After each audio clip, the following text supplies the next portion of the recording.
On January 3rd, 2026, something extraordinary happened in Caracas that barely made headlines. Yet it represents the most significant crack in the global financial architecture since 1971. American forces executed Operation Absolute Resolve, taking control of Venezuelan leadership and, more importantly, 17.3 trillion worth of oil reserves. But here's what the mainstream media won't tell you. This wasn't about democracy, drug cartels, or human rights. This was about the petrodollar system desperately gasping for air. And what comes next will determine whether you preserve your wealth or watch it evaporate in the greatest monetary transition since Bretton Woods collapsed. Let me show you the mechanism behind this wealth transfer, why Venezuela was the target, and most critically, what happens when the system that's kept the dollar dominant for 50 years finally breaks. Because it's breaking right now. The petrodollar system has one job: create artificial demand for US dollars so America can print unlimited currency without immediate consequences. Here's how it worked brilliantly for half a century. In 1974, after Nixon severed the dollar's link to gold in 1971, the United States faced an existential crisis. Without gold backing, what would force the world to hold dollars? The answer came through a genius arrangement with Saudi Arabia. Oil, the most essential commodity on planet Earth, would only be sold in US dollars. Every country on Earth needs energy. Therefore, every country must hold dollar reserves. This created a structural bid for dollars that had nothing to do with America's fiscal health, trade balance, or monetary policy. It was forced demand through commodity monopoly. Think about the mechanics. China needs oil. China must first convert yuan to dollars, then buy oil from Saudi Arabia in dollars. Saudi Arabia receives dollars, then recycles those dollars back into U.S. Treasury bonds. This system allowed America to run unlimited trade deficits because foreign nations needed dollars for energy security, not because the dollar was sound money. The entire global economy became a machine that funded American deficit spending. For 50 years, this system papered over America's fiscal recklessness. Trade deficits didn't matter. Budget deficits were irrelevant. Debt accumulation had no consequences because the world was structurally forced to absorb dollars regardless of fundamentals. But every system built on coercion rather than value eventually faces a reckoning. And that reckoning accelerated dramatically over the past 5 years. In 2023, Saudi Arabia quietly allowed its petrodollar agreement exclusivity to expire. They didn't announce it with fanfare. They simply began accepting yuan for oil sales to China. The China-Saudi oil deal denominated in yuan was the first major crack. Then Russia, cut off from dollar systems through sanctions, began selling oil to India in rubles and to China in yuan. The bypasses started small, but they're accelerating exponentially.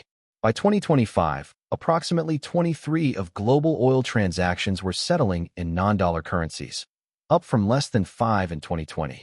The BRICS nations, Brazil, Russia, India, China, South Africa, plus recent additions like Saudi Arabia, UAE, Iran, and Egypt, collectively produce over 42% of global oil.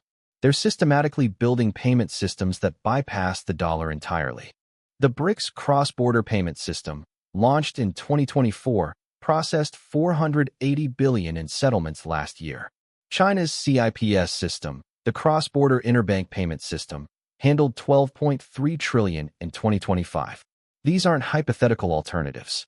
They're functioning systems actively eroding dollar dominance. And here's what makes this terrifying for the United States. The petrodollar wasn't just about oil trade. It was about forcing the world to finance American debt. When countries need fewer dollars for energy, they hold fewer treasury bonds. And when treasury demand falls while supply explodes, the $38.5 trillion debt pyramid starts teetering. Now, overlay this with America's fiscal reality. The United States currently borrows $6.2 billion every single day just to pay interest on existing debt and fund government operations. In 2026, interest payments will exceed $1.1 trillion for the first time in history. That's more than the defense budget, more than Medicare. The third largest line item in the federal budget is now just interest payments on old debt. By 2030, the Congressional Budget Office projects interest costs will reach $1.7 trillion annually. By 2035, $2.4 trillion. And those projections assume interest rates stay relatively low and stable. What happens if the world loses confidence and demands higher rates? The debt spiral becomes a death spiral within months. This is the context for Venezuela. The United States is facing simultaneous crises: erosion of petrodollar demand, exploding debt service costs, and diminishing treasury absorption from traditional buyers. China reduced its treasury holdings from $1.3 trillion in 2013 to $816 billion in 2025. Japan has plateaued. Saudi Arabia and other Gulf states are diversifying. The Federal Reserve itself became the buyer of last resort during COVID, expanding its balance sheet to $9 trillion. But that creates its own inflation problem, which we're living through right now. So the empire does what all late-stage empires do. It goes after hard assets. It stops relying on financial engineering and starts acquiring tangible resources through force. Venezuela wasn't random. Venezuela holds 303 billion barrels of proven oil reserves, the largest in the world, even bigger than Saudi Arabia. At 57 per barrel, that's 17.3 trillion in underground wealth. If the United States controls that production, it accomplishes three strategic objectives simultaneously. First, it secures energy independence, reducing reliance on Middle Eastern oil that's increasingly settling in non-dollar currencies. Second, it creates a hard asset backing for the dollar system. Oil under American military control effectively functions as commodity backing, a pseudo-return to tangible value. Third, it denies that strategic resource to geopolitical rivals. China was Venezuela's largest oil customer before the operation, receiving over 500,000 barrels per day. That flow is now cut off, weakening China's energy security while strengthening America's position. The pattern is absolute. Monetary transitions always, without exception, transfer wealth from paper holders to hard asset holders. And right now, we're entering the window where that transfer accelerates. The Venezuela operation signals desperation. When an empire resorts to military seizure of resources, it's because financial engineering has reached its limits. The system is running out of tools. Interest rates can't be raised without making debt unpayable. Interest rates can't be kept low without destroying currency purchasing power. This is called fiscal dominance. The debt is so enormous it controls all policy options. Former Treasury Secretary Janet Yellen warned on January 5, 2026, that the preconditions for fiscal dominance are clearly strengthening. That's not fringe conspiracy theory. That's the former Fed chair stating publicly that America is entering the trap. So what does the wealth transfer look like in practice? Let me give you three scenarios based on historical precedent. Scenario 1, slow debasement, the long grind. In this scenario, the dollar doesn't collapse suddenly. Instead, it slowly loses purchasing power over 10 to 20 years through persistent inflation averaging 5 to 8 annually. Your $100,000 in savings becomes worth $50,000 in purchasing power within a decade. Your salary increases, but not as fast as prices. The middle class gets hollowed out. Wealth concentrates among those holding assets that appreciate faster than inflation: real estate in strategic locations, equities in companies with pricing power, commodities, gold, productive land. The transfer is gradual enough that most people don't recognize it's happening until their standard of living has already collapsed. This is the most likely scenario because it's politically manageable. Governments can blame inflation on supply chains, corporate greed, geopolitical events, anything except their own monetary policy. This is what happened to the British pound between 1950 and 1980. Scenario 2, sudden loss of confidence, the fast collapse. In this scenario, a triggering event causes global confidence in dollar stability to break suddenly. Possible triggers include a failed treasury auction where there aren't enough buyers for U.S. government debt, a sovereign debt crisis where the U.S. cannot make payments, a geopolitical defeat that shatters the perception of American power, or a BRICS announcement of a gold-backed alternative currency with widespread adoption. Once confidence breaks, the spiral is self-reinforcing. Foreign holders dump treasuries. Yields spike. Debt service costs explode. The Fed must choose: print money to buy bonds, causing currency collapse, or let rates rise, causing debt default. Either path leads to catastrophic wealth destruction for dollar holders. Assets denominated in dollars plummet in value relative to hard assets and alternative currencies. Gold spikes to 5,000, then 10,000 per ounce. Bitcoin potentially explodes as a decentralized alternative. Real estate in strategic, stable jurisdictions becomes unreachable for average buyers. This is what happened to the Weimar Republic in 1923. The mark collapsed from 4.2 per dollar to 4.2 trillion per dollar in just 18 months. People who held marks were destroyed. Those who held land, gold, foreign currency preserved wealth. Scenario 3. Controlled reset, the managed transition. In this scenario, governments coordinate a planned monetary reset. They might introduce a new currency backed by a basket of commodities, a digital dollar with built-in inflation controls, or an international settlement system managed by the IMF using special drawing rights.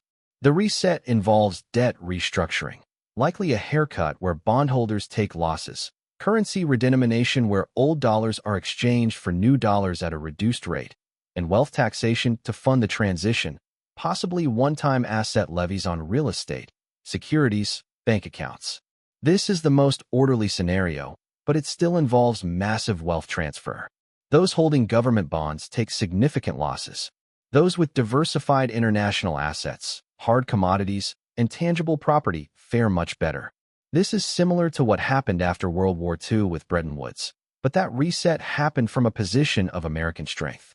This reset would happen from a position of American weakness, making the outcome far less favorable for dollar holders. Which scenario happens? Likely a combination. Some elements of slow debasement, punctuated by moments of acute crisis, potentially leading to a managed reset. But regardless of the exact path, the direction is clear. The dollar's purchasing power will decline significantly over the next 10 to 20 years. The only question is speed and severity. And this brings us back to Venezuela and the petrodollar's weak spot. The Venezuela operation was not a sign of strength. It was a reveal of weakness. If the petrodollar system were secure, if treasury demand were stable, if the fiscal situation were manageable, military seizure of oil assets wouldn't be necessary. The fact that it happened tells you everything about the system's fragility. But here's the deeper issue. Even controlling Venezuela's oil doesn't restore petrodollar dominance. The genie is out of the bottle. China, Russia, Saudi Arabia, India, they've all tasted what commerce looks like outside dollar hegemony. And they prefer it. They're not going back voluntarily. The only way to force them back would be through overwhelming military dominance, which America no longer possesses, or economic incentive, which requires fiscal discipline America is unwilling to implement. So the petrodollar continues fracturing. Dollar demand continues falling. And the wealth transfer continues accelerating. The smartest capital in the world is already moving. The question is, are you? Let me be very direct about what actionable positioning looks like, because understanding the problem without acting is worthless. Based on historical patterns and current trajectories, here are the asset classes that preserve wealth through monetary transitions. Physical gold and silver have survived every currency collapse in recorded history. Not gold ETFs, not paper gold, physical metal you can hold. During the Weimar hyperinflation, those holding gold preserved purchasing power perfectly. While marks became worthless, gold's value in real terms remained constant. During the 1970s dollar crisis after Nixon closed the gold window, gold rose from 35 per ounce to 850, a 24x increase, while dollar purchasing power was cut in half. Gold isn't an investment. It's insurance against currency debasement. Allocation recommendation: 10 to 20 of liquid net worth in physical gold and silver, stored in secure, geographically diversified locations, including some outside your home country. Strategic real estate. Not speculative real estate, strategic real estate. Property that generates income, located in politically stable jurisdictions, in areas with essential value like agricultural land, water rights, resource-rich property. During every monetary transition, land retains value because it has intrinsic utility. Romans who owned productive farmland survived Rome's collapse. Those who held denarius coins did not. The key is avoiding over-leveraged speculative properties. Debt is dangerous during currency transitions because nominal debt might stay the same while your income collapses in real terms. Allocation recommendation: productive real estate that generates cash flow, minimal leverage, geographic diversification if possible.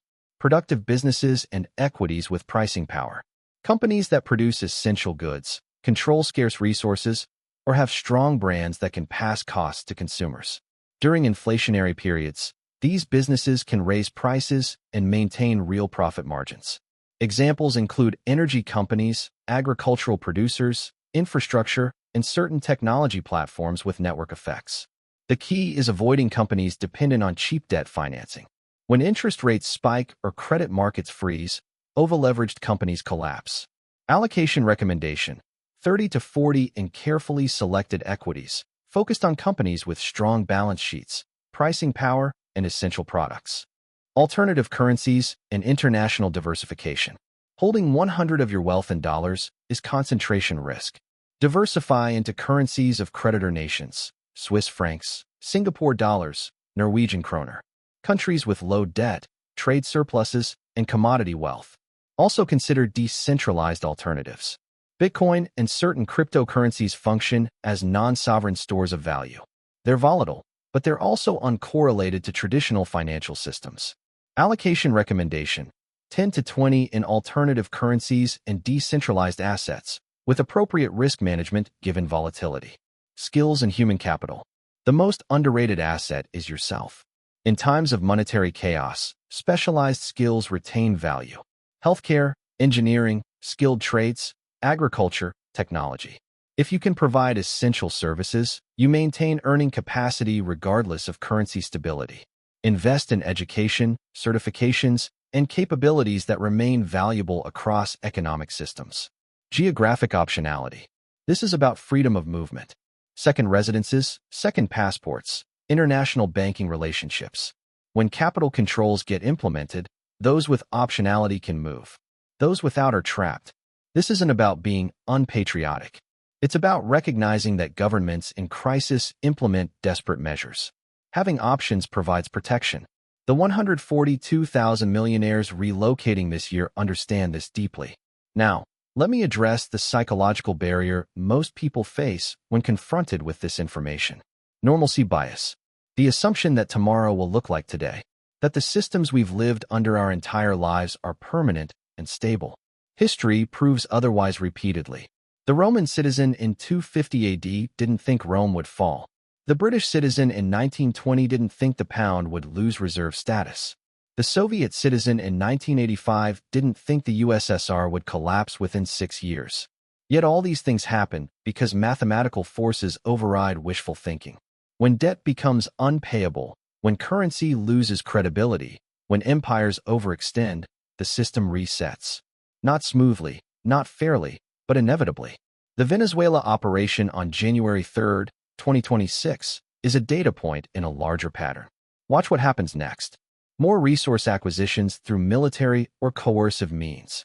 Increasing capital controls, restrictions on foreign asset ownership, reporting requirements, exit taxes.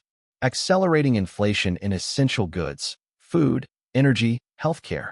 Continued wealth migration, more millionaires relocating, more sovereign diversification away from dollars. Growing social instability as the middle class gets squeezed between stagnant wages and rising costs. These aren't predictions. They're the natural progression of the stage we're in. Late-stage empire facing fiscal dominance with a fracturing reserve currency system. The wealth transfer isn't coming. It's already happening. The question is whether you'll recognize it in time. Most people won't. They'll trust the system, assume someone in authority will fix it, and believe that America is different, that the rules don't apply. But the rules always apply. Mathematics doesn't care about exceptionalism. Debt that exceeds the capacity to repay ends in default or debasement. There is no third option. History has tested this equation thousands of times. The result is always the same. So here's what I need you to understand. The Venezuela raid wasn't about Maduro's regime or drug trafficking or humanitarian intervention. It was about a dying petrodollar system desperately trying to reassert control over the one commodity that created artificial dollar demand for 50 years. It was about an empire in stage 4 of the classic collapse cycle, seizing hard assets because financial engineering has reached its limit. And it was a signal to anyone paying attention that the transition is accelerating. The smart money is moving. Central banks are diversifying. Individuals with resources are establishing optionality. The wealth transfer from paper to hard assets, from dollar concentration to international diversification, from passive trust to active positioning is underway. You have a choice. Understand the pattern and act accordingly, or maintain normalcy bias and hope the system holds. But remember, every person who held on to Roman coins instead of land, every Dutch citizen who trusted guilder bonds instead of diversifying, every British saver who kept pound sterling deposits instead of buying dollars and gold, all of them thought the system would hold. All of them learned too late that empires don't announce their collapse. They reveal it through small cracks that suddenly become chasms. Venezuela was a crack, a significant one. Watch for the next ones. And position yourself before the chasms open. Because when they do, the window to act closes instantly. The wealth transfer completes. And you're either on the right side of it or you're not. That's the reality. That's the pattern. And that's what the Venezuela raid really means. The petrodollar is dying. The empire is in late-stage decline. And the greatest wealth transfer in modern history is unfolding right now, whether you see it or not. The only question left is, what are you going to do about it?